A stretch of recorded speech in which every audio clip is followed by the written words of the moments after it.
இறைவன் படைக்கும்போது எல்லோருக்கும் சுத்தமான மனசை வச்சு தான் படைத்தான், ஆன்மாவை வச்சு தான் படைத்தான். ஆனால் மனிதன் உலகத்தில் வாழும்போது ஆசைன்ற மனம் துவங்கிடுச்சு.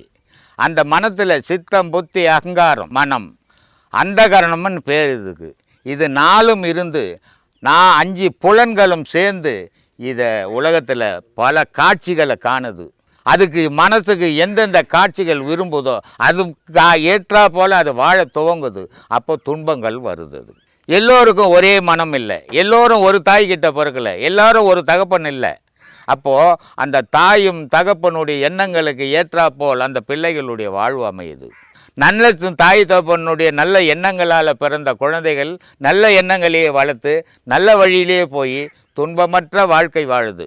ஆனால் தீய தாய் தகப்பனுடைய எண்ணங்களால் தீய குழந்தைகள் பிறந்து அதனுடைய எண்ணங்கள் தீய செயல்களில் போய் துன்பத்தை அடையுது.